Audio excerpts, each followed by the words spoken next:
నీకు ఒక 30 సంవత్సరాలు వేస్ట్ అవ్వకుండా ఒక 30 సంవత్సరాలు నీ లైఫ్ సేవ్ అయ్యే పాయింట్ కూడా చెప్తా. శ్రద్ధగా వింటే నిజం చెప్తున్నాను.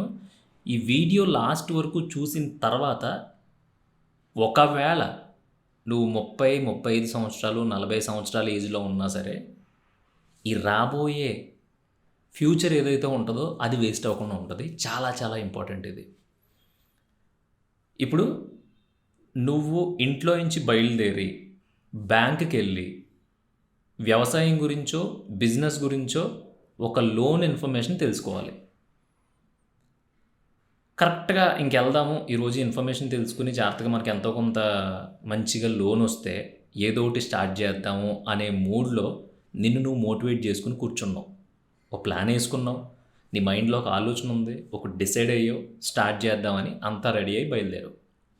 బయటికి వెళ్ళేసరికి ఎవడో ఒక నానక్రమ్ గూడగాడు ఫోన్ చేశాడు. అంటే ఒక ఫ్రెండ్, ఎవడో ఫ్రెండా బంధువా వాటెవర్ ఎవరైనా ఒక ఎక్స్ అనే పర్సన్ ఫోన్ చేశాడు. రే ఈ అమ్మాయి ఎక్కడికి వెళ్ళిపోయి పొద్దు నుంచి వెతుకుతున్నావు, ఆడు ఆడు ఇడు సతీష్ గడు వచ్చాడంట, అక్కడ ఒకసారి వెళ్దాం రా, ఈ అమ్మ చాలా రోజులు అయిపోయింది, అర్జెంట్ పని ఉంది, త్వరగా రమ్మంటున్నాడే అని ఏదో చెప్పాడు నీకు. అక్కడ మొదలైంది డైవర్షను. ఇప్పటి వరకు నువ్వు ఎన్ని ప్లాన్లు వేసుకున్నావు, అసలు లోన్ గురించి తెలుసుకుంటే ఒకవేళ నిజంగా లోన్ వచ్చేస్తే నువ్వు ఎంత పెద్దగా మొదలు పెడదాం అనుకుంటున్నావు, ఎలా మొదలుపెట్టి గొప్పడవుతావు, రకరకాలుగా ఆలోచించుకుని నీ గురించి హ్యాపీగా కలలు కని ఒక నిర్ణయం తీసుకున్న నువ్వు టక్మని ఆడెవడో ఫోన్ చేశాడని ఉష్మాటాక్ అయిపోయింది. వచ్చేస్తాను ఇక్కడే ఉన్నాను రా, వచ్చేస్తాను చిన్న పని ఉంది, బ్యాంక్ వెళ్దాం అనుకున్నాను, తర్వాత వెళ్తానులే అంటే, రే బ్యాంక్ అయ్యంట వెంటనే గమ్మున రారా అని అంటాడు. కాదురా కొంచెం అర్జెంట్ పని, పని చేస్తాను, ఈ పని చూసుకుని వచ్చేస్తాను, అప్పుడు సాయంత్రం దాకా నేను ఇంటికి రాకపోయినా సరే ప్రాబ్లం ఉండదని నువ్వు అంటావు. ఆడేమంటాడు తెలుసా, లేదులే నువ్వు వచ్చేయి, ఇక్కడ ఈయన్ని కలిసేసి గబగబా ఇక్కడ మనం జ్యూస్ వేసుకుని ఇద్దరం కలిసి వెళ్దాం ఇప్పుడు అంటాడు. ఇక్కడ సర్వనాశనం మొదలైపోయినట్టు. నీకు ఆటోమేటిక్గా నీ మైండ్ నువ్వేదైతే చేద్దాం అనుకుంటావో ఓపిక్గా దానికి ఎప్పుడూ సహకరించదు. అది నీకు ఉపయోగపడేదైనా సరే. ఇప్పుడు దేనికి సహకరిస్తుందంటే టక్మని వెళ్ళిపో అటు వెళ్ళిపో, సతీష్ వస్తున్నాడంట, పిలిచాడు కదా, నీ ఫ్రెండ్ కదా, పిలిచాడు కదా, ఏముంది అక్కడికి వెళ్ళొచ్చి 5 నిమిషాల్లో పని చూసేసుకుంటావు, 1 గంటలో పని అయిపోద్ది, మళ్ళీ కరెక్ట్గా మధ్యాహ్నం 12 ఆ టైంకి ఇంటికి వచ్చేసి భోజనం చేసేసి కాసేపు పడుకుని లెగిసి వెళ్తే బ్యాంక్ వాళ్ళు 5 దాకా ఉంటారు కదా, నీ సొమ్ము ఏం పోయింది. అసలు ఇప్పుడు ఇంత అర్జెంటుగా బ్యాంకులో ఎంతమంది ఉంటారో తెలుసా, పొద్దున్నే డోకరా గ్రూప్ వాళ్ళు ఉంటారు, డబ్బులు కట్టేవాళ్ళు ఉంటారు, చీటీలు కట్టేవాళ్ళు ఉంటారు, స్కీములు కట్టేవాళ్ళు ఉంటారు, ఇదంతా ఎందుకు, మధ్యాహ్నం భోజనం తర్వాత 2-4 మధ్యలో చాలా అద్భుతంగా ఉంటుంది అని ఎవరు చెప్తారు తెలుసా, నీ మైండ్. నిన్ను చెడదొబ్బడంలో ఫస్ట్ ఉండేది నీ మైండే. దాన్ని ఎప్పుడైతే నువ్వు కంట్రోల్ చేస్తావో అప్పుడు చెడిపోకుండా ఉంటావు, అట్లీస్ట్ బాగుపడకపోయినా చెడిపోకుండా ఉంటావు. ఈ సోదంతా చెప్పి నీ మైండ్ నీ ఫ్రెండ్ గారి ఫోన్కే ఎక్కువ ప్రియారిటీ ఇస్తుంది. సో ఆబ్వియస్గా నీకు తెలుస్తూ ఉంటుంది, ఇప్పుడు మనం అనవసరంగా అంత దూరం వెళ్ళాలి సర్లే అని చెప్పి నీకు ఒక మంచి ఆలోచన క్రియేట్ అయ్యే టైంకి మళ్ళీ నీ మైండ్ డైవర్ట్ చేసే వెళ్ళొచ్చేస్తే అయిపోద్ది కదా, టక్మని ఉంది మధ్య నుంచి వెళ్దాంలే అని ఒక రాయిని బుర్ర మీద పడదొబ్బుతుంది. నువ్వు పిచ్చినా కొడుకులాగా అటువైపు పరిగెడతావు. ఏమైంది, వెళ్ళావు, కలిసావు, గంటలో వచ్చేద్దాం అనుకున్నది కాస్త సతీష్కి సురేష్ యాడ్ అయ్యాడు, సురేష్కి శ్రీని యాడ్ అయ్యాడు, శ్రీనికి పవన్ యాడ్ అయ్యాడు, పవన్కి సుబ్బారాయుడు యాడ్ అయ్యాడు, సుబ్బారాయుడికి పెదరాయుడు, పెదరాయుడికి ఏమో నరసింహనాయుడు, అందరూ యాడ్ అయిపోయారు. కూర్చున్నారు, కబుర్లు చెప్పుకున్నారు, మంచి మంచి జ్ఞాపకాలు, జోకులు, ఊళ్ళో తిరిగి సందుల్లో మనం ఎలగబెట్టిన వ్యాపారాలు అన్నీ మాట్లాడుకున్నాం, కాసేపు టైం స్పెండ్ చేసేసాం.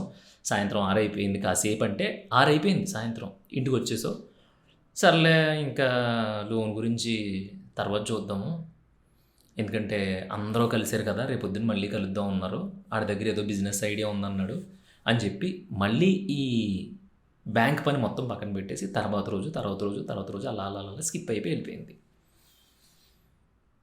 సో ఇప్పుడు నీ పనికి విషయానికి వచ్చేసరికి నీ బాగుపడే నీ కోసం నువ్వు చేసుకునే ఒక టాస్క్ పని విషయానికి వచ్చేసరికి నువ్వు ఎందుకు అలా బిహేవ్ చేస్తున్నావు అంటే అది నువ్వు చేయట్లా, నీ మైండ్ చెప్తుంది నీకు. మైండ్ ఎప్పుడు చెడగొట్టే వాటికే ఎక్కువ ప్రియారిటీ ఇస్తుంది, బరాబర్ ఇస్తుంది. నువ్వు ఎంత సర్ది చెప్పుకున్నా అది నీ మాట వినదు. అది ఎప్పుడేంటదంటే యాక్షన్. వెంటనే ఇంకా బ్యాంక్‌కి వెళ్దాం అనుకున్నప్పుడు బ్యాంక్‌లో అడుగు పెట్టి నువ్వేదైతే పాయింట్ మాట్లాడాలనుకుంటున్నావో బ్యాంక్‌లో అక్కడి వరకు కూడా నీకు బ్రహ్మదేవుడు ఫోన్ చేసినా సరే నువ్వు లిఫ్ట్ చేయకూడదు, గుర్తుపెట్టుకో. ఎందుకంటే నువ్వు రెడీ అయిపోయావు. షర్ట్ వేసుకున్నావు, ప్యాంట్ వేసుకున్నావు, డ్రైయర్ వేసుకున్నావు, అన్నీ రెడీగా ఉన్నాయి. బయటకు అడుగుపెట్టావు. బయటకు అడుగుపెట్టి ఒక 5 నిమిషాల్లో బ్యాంక్‌కి రీచ్ అయ్యేలోపు ఏదో ఒకటి నిన్ను ఆపుతుంది. అది నువ్వు క్షుద్ర శక్తి అనుకుంటావా, లేదంటే అతీత శక్తి అనుకుంటావా, నీ దరిద్రం అనుకుంటావా, లేదంటే ఇంకోటి అనుకుంటావు, వాట్ ఎవర్ నువ్వేమనుకున్నా సరే నిన్ను ఒక పని చేసినప్పుడు ఏదో ఒకటి ఆపుతూ ఉంటుంది. ఆ ఆపడానికి ముందు నువ్వు ఆ పనిలోకి దిగిపోవాలి. కాబట్టి అలా ఎవడైతే దిగుతాడో ఆడి లైఫ్ ఆడి చేతిలో ఉంటుంది. ఇది చాలా సీరియస్ పాయింట్ బాసు, నేను చెప్తున్నాను. చాలా కోల్పోతాం. ఫర్ ఎగ్జాంపుల్, ఈడెవడైతే బ్యాంకుకి వెళ్దామని వాయిదా వేసుకుని ఏ ముద్రలోనో ఏ ప్రధానమంత్రిలోనో కనుక్కుని ఓ చిన్నగా ఏదో ఒక కోళ్ల పెంపకమో లేదంటే బర్రెల పెంపకమో లేదంటే ఏదన్నా చిన్న మెకానిక్స్ ఏదో ఒకటి ఒక లోన్ కోసం తెలుసుకుందాం అనేది ఆడికి ఇంపార్టెంట్ అయ్యుండి, అది ఆడికి ఇంట్రెస్ట్ అయ్యుండి, అది ఆడికి నచ్చింది అయ్యుండి కూడా ఎవడో పిలిస్తే నువ్వు పరిగెట్టుకెళ్ళిపోయావు. ఇదే పరుగు నువ్వు ఆ బ్యాంక్ దగ్గర పరిగెట్టుకుంటూ వెళ్ళుంటే, ఇదే పరుగు ఆ బ్యాంక్ కాకపోతే ఇంకో 10 బ్యాంకులు తిరిగి ఎక్కడ ఇంట్రెస్ట్ రేట్ బాగుంది, ఎక్కడ ఎలా ఉంది అని చూసుకుని అక్కడ నువ్వు నీకు నచ్చిన పని మొదలు పెట్టుకుంటే నువ్వే కదా అన్నీ ప్లాన్ చేసుకున్నావు. ఒక్కొక్క పని జరుగుతుంటే ఎంత హ్యాపీగా ఉంటుంది.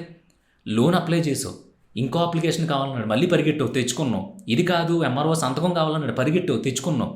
ఇదంతా కాదు బర్త్ సర్టిఫికేట్ కావాలన్నాడు, పరిగెట్టావు, తెచ్చుకున్నావు. ఇవన్నీ అప్లై చేసిన తర్వాత మీ లోన్ అప్రూవ్ అయింది, మీకు ఒక ₹1,00,000 వస్తున్నాయి అని చెప్పినప్పుడు కిక్ ఎలా ఉంటుంది తెలుసా? అది తిరిపోద్ది. అసలు ప్రపంచంలో ఉన్న అందగత్తి నీ ముందు నుంచున్నట్టు ఉంటుంది. అది కూడా బికినీ వేసుకుని అంత కిక్ వస్తుంది. అయిపోయింది.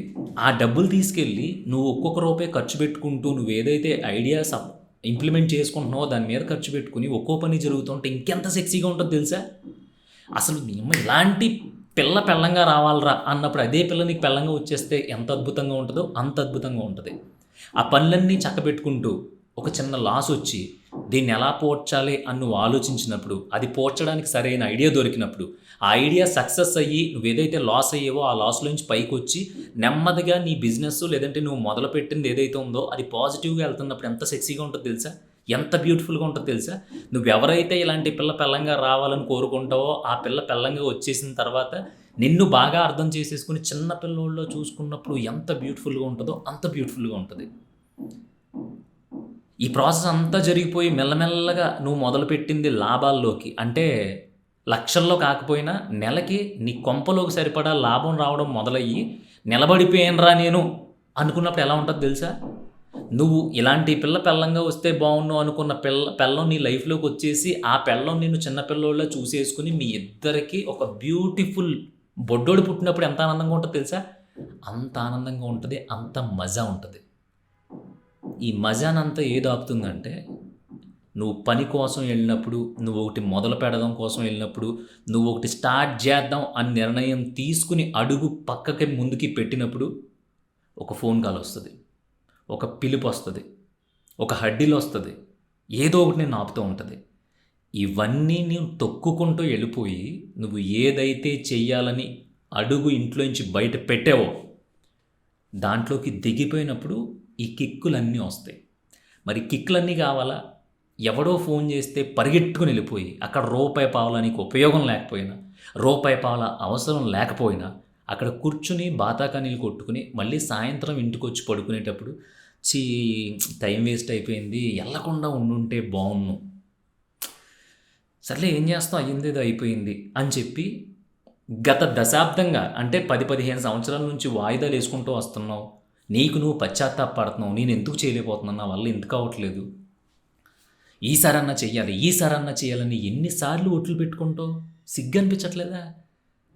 ఒట్లు వేసుకుని నిన్ను నువ్వు కంట్రోల్ చేసుకోలేకపోతున్నావా? నీ బాడీ, నీ మైండ్, నీ ఇష్టం. నేను ఇది తింటాను అని స్వేచ్ఛగా నువ్వు ఒకటి కొనుక్కుని తింటున్నావు, అది నీ నిర్ణయం. నీకు ఇష్టం లేనిది ఎవడో తీసుకొచ్చి నోట్లో కూరేస్తావు అంటే నువ్వు తింటావా? ఆడిని 2 బూతులు తిట్టి అక్కడి నుంచి వెళ్ళిపోతావు. లైఫ్ కూడా అంతే.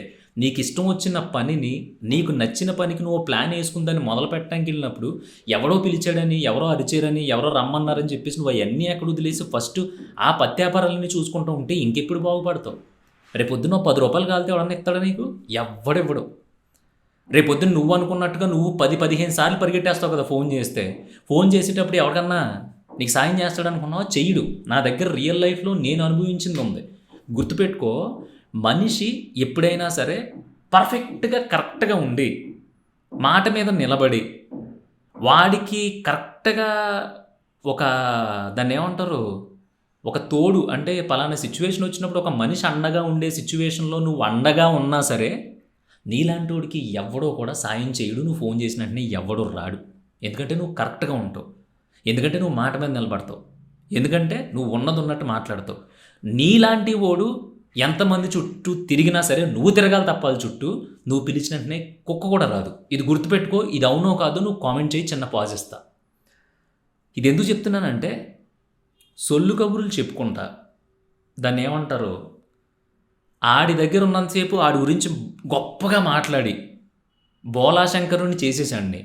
ఆడలా పక్కకి వెళ్ళిపోయిన వెంటనే అమ్మ సావదొబ్బుతాడు, వీడు వచ్చినప్పుడు ఏదో కొంచెం ఇలా నెత్తే పోతాడు అని చెప్పి ఎవడైతే అంటాడో ఆడి పిలిస్తే మాత్రం తండోపతండాలకి వెళ్ళిపోతారు. ఫ్రెండ్స్ కానీ, చుట్టాలు కానీ, ఇంకోటి కానీ. ఎందుకంటే వాళ్ళకి కావాల్సింది భజన. భజన అంటే పొగడ్డం కూడా కాదు. ఇంకా నువ్వు లేక నేను లేను బావా అనేయాలి. అసలు మన ఇద్దరం అమర స్నేహితులం, అమర ప్రేమికులం టైప్లో బిల్డప్ ఇవ్వాలి. అర్థమవుతుందా? సిగ్గు లజ్జ ఉండకుండా బ్రతకాలి. అవన్నీ నువ్వు చేయలేవు కదా. నువ్వు చేయలేనప్పుడు నువ్వు చేయగలిగింది ఏంటి? నీ పని నువ్వు చేసుకోవడం. పృథ్వీ, నువ్వు చెప్పి ఇంటే బతుకు సర్వనాశనం అయిపోద్ది. ఏంటి అవసరం ఉంటేనే ఫ్రెండ్స్ దగ్గరికి వెళ్ళాలా? ఏంటి అవసరం ఉంటేనే ఎవడన్నా ఫోన్ చేస్తే అక్కడ నీకు అవసరం ఉంటేనే వాడి దగ్గరికి వెళ్ళాలా? ఇది ఎక్కడ గురు, అసలు ఎక్కడన్నా ఉందా ఇది అని నన్ను తిడతావేమో. తిట్టే. ఎందుకంటే నీలాంటోడు ఈ జన్మకు మారడు. నేను చెప్పింది ఎవరిని కలవద్దనో లేదంటే ఎవడన్నా ఫోన్ చేస్తే వెళ్ళొద్దనో కాదు. నీ అవసరం ఉన్నప్పుడు, నీకు విపరీతమైన పని ఉన్నప్పుడు, నువ్వు బాగుపడాల్సిన టైం నీ చేతిలో ఉన్నప్పుడు నువ్వు అలా సూర్లంట పంచలంట తిరిగావు అనుకో,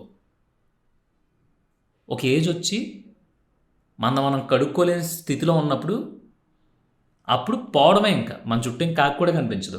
అలా కాకూడదు అంటే ఫస్ట్ నువ్వు సెటిల్ అవ్వు. నువ్వు బాగుపడాలి అని కోరుకుంటున్నావు కదా, నిన్ను బాగుపడొద్దు అని ఎవడన్నా చెప్తాడా? ఎవడో చెప్పడు. ఏమంటారో తెలుసా లాస్ట్లో? అన్నీ బాగున్నప్పుడు ఊరడుక్కున్నాడు, ఇప్పుడేమో అంతా అయిపోయిన తర్వాత అయ్యో ఆ రోజుల్లో ఏమన్నా చేసి ఉండాల్సింది, నాకు బోల్డ్ ఐడియాలు ఉండేవి, నాకు బోల్డ్ బలం ఉండేది, నేను మంచి కత్తిలో ఉండేవాడిని, నాకు కండలు ఉండేవి, ఇవన్నీ దబ్బు. రేపొద్దున్న ఎవరి చుట్టూ అయితే తిరిగేవో వాళ్ళే అంటారు నిన్ను, ఆ రోజున తిరిగేవు మీ అమ్మ, మాకనుకో ఏదో తాతలు ఇచ్చింది ముత్తాతలు ఇచ్చింది మాకు ఏదో ఉంది, పోన్లే మాకంటావా మేము చదువుకున్నాం కాబట్టి బాగుంది, నువ్వు ఎందుకు తిరిగావు మా కూడా, నువ్వు చదువుకున్నావు, ఏదైనా ఉద్యోగం చేసుకోవచ్చు కదా, ఉద్యోగం చేసుకున్న తర్వాత ఏమైనా బిజినెస్ ప్లాన్ చేసుకోవచ్చు కదా, ఆ రోజు తిరిగేవు, ఈ రోజు నన్ను ఒక ₹1,00,000 ఎవరైనా చేసుకుంటాను 10 లక్షలు అప్పెట్టరంటే మేము ఎక్కడి నుంచి తెస్తాం రా అంటారు, బరాబర్ అంటారు. అందుకని నేను ఏమంటున్నానంటే ఇక్కడ శత్రుత్వాలు పెంచుకోమని చెప్పట్లేదు, లేదంటే అసలు ఎవరితోని కలవకుండా దాన్ని ఇంట్రోవర్ట్లో ఉండిపోమని నేను చెప్పట్లా. నీ పని ఏదైతే ఉంటుందో ఆ పని మొదలుపెట్టినప్పుడు నువ్వు మిగతా వాళ్ళని అవాయిడ్ చేయమంటున్నా. నేను చెప్తున్నాను కదా, ఇప్పుడు మజ్జిగ తాగాలనుకుంటున్నావు, గ్లాసులో పోసుకున్నావు, కొంచెం ఉప్పు వేసుకున్నావు లేదా కొంచెం పందారు వేసుకున్నావు, కలుపుకున్నావు, ప్రశాంతంగా కూర్చుని ఆ మజ్జిగ అయిపోయేదాకా నువ్వు దాన్ని తాగాలి. అంతే తప్ప ఇలా పంచదార వేసుకోగానే టక్కమని ఎవరో కాలింగ్ బెల్ కొట్టారు, అర్జెంటుగా కిందకి రమ్మంటున్నారండి మిమ్మల్ని 5 నిమిషాల్లో అన్నట్టు ఆ గ్లాస్ అక్కడ పెట్టేసి పరిగెట్టుకుంటూ వెళ్ళిపోయావు అనుకో, ఎలా ఉంటుంది? మేబీ ఆ కిందకి వెళ్ళిన తర్వాత అక్కడి నుంచి మళ్ళీ వీధి చివరికి వెళ్ళాలన్న అని చెప్పొచ్చు, లేదంటే ఇంకొకటి ఎక్కడికన్నా అర్జెంటుగా రాని బండికిచ్చి తీసుకెళ్ళొచ్చు. ఈ లోపు నువ్వు కలుపుకున్న మజ్జిగ పరిస్థితి ఏంటి? అది వచ్చి ఎవడో ఒకటి తాగి దొబ్బుతాడు, లేదనుకో ఈ అమ్మాయి ఇక్కడ పెట్టేశారు ఏంటని చెప్పేసి పారబోసేస్తారు, లేదంటే ఇంకోటి ఏదో ఒకటి అవుద్ది. నేనేమంటున్నానంటే నీ లైఫ్లో నీకంటూ కొన్ని చేసుకోవడానికి నువ్వు పుట్టావు, నీకంటూ ఒక పర్పస్ ఉండి పుట్టావు. ఆ పర్పస్లో నువ్వు వెళ్తున్నప్పుడు ఏ ఫోన్ కాల్ వచ్చో, లేదంటే ఎవడో పిలిచో, లేదంటే నీకు నీ మీద ధ్యాస కంటే దేశం మీద ఊరి మీద ధ్యాసం ఎక్కువైపోయి ఊరి మీద పడిపోయావు అనుకో, రేపొద్దు నీ ఎవడో ఆదుకోడు గురు. నేను చెప్తున్నాను కదా, ఎందుకు చెప్తున్నానంటే ఇంత పోయిట్రిక్గా చెప్పాల్సిన అవసరం నీకే ఉందిరా అంటే అవన్నీ చూసి ఆల్మోస్ట్ చాలా ఇయర్స్ వేస్ట్ చేసుకున్నాను నేను. వేస్ట్ చేసుకోవద్దని చెప్తున్నా. నాకు తెలిసి ఇప్పుడు నువ్వు వీడియో చూసి నీ ఏజ్ ఎంతైనా పర్లేదు, మీరు పెద్దోళ్ళైనా పర్లా, 50 సంవత్సరాలు వచ్చేసినా లాస్ లేదు. ఇక్కడి నుంచి అయినా సరే నీ కోసం, నీ పని కోసం నువ్వు పెట్టుకున్న టైం ఏదైతే ఉంటుందో ఆ టైంలోకి సొంత పెళ్ళాన్నైనా కన్న కొడుకునైనా రానివ్వద్దు. ఇంకా క్లియర్గా చెప్పనా, ఒక పని పురమాయించుకుని ఈ గంటలో ఈ పని చేసుకోవాలనుకున్నప్పుడు ఏకాంతంగా ఆ గంట ఆ పని చేసేసుకో. దానివల్ల ఏమన్నా వస్తుందా రాదా సెకండరీ. నువ్వు ఆ గంట ఫిక్స్ అయ్యావు నీ కోసం, నీ ఎదుగుదల కోసం. ఆ గంట నీకు ఇచ్చేసుకో. ఆ గంట ఆ పనికి ఇచ్చేయి. ఆ గంటలో ఆ పని చేసుకో. అయినా అవ్వపోయినా ఆ గంట మాత్రమే చెయ్యి. ఆ గంట తర్వాత నీ ఇష్టం. తిరుగుతావా, తాగుతావా, ఏం చేస్తావంటే అది చెయ్యి. కానీ నీ కోసం నువ్వు గంట డిస్టర్బ్ అవ్వకుండా ఇచ్చుకోలేకపోతే మాత్రం చెప్తున్నాను బాసు, దీనమ్మ జీవితం ఇంకా మనల్ని దేవుడు కూడా కాపాడలేడు. సో నీకు, నీ పనికి, నీ నిర్ణయాలకి, నీ జీవితానికి కొన్ని గంటలు ఉంటాయి.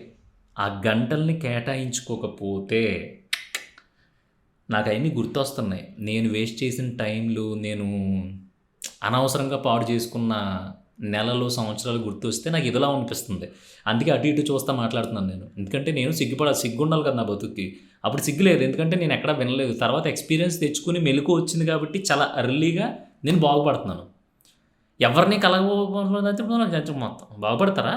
అదే కొన్ని బూతులు ఉన్నాయి మధ్యలో. అంటే ఎవరిని కలవకుండా అదే స్కూల్కి వెళ్ళి పిల్లల పనులు చేసేసుకుంటే బాగుపడతారా అంటే, నువ్వు పొద్దున్న సాయంత్రం దాకా పని చేయవు కదా.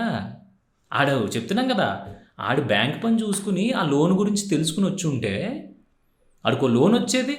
అట్లీస్ట్ లోన్ రాకపోయినా ఆ లోన్కి సంబంధించిన నాలెడ్జ్ ఉండేది. ఇంకో దానికి అప్లై చేసుకుని కొంచెం జీవితంలో ఏదో ఒకటి అవుతుందో అవదో తెలియదు కానీ ఒక ముందడుగైతే వేసి ఉండేవాడు కదా. లేదు, ఎవడో పిలిచాడని దొబ్బేశాడు.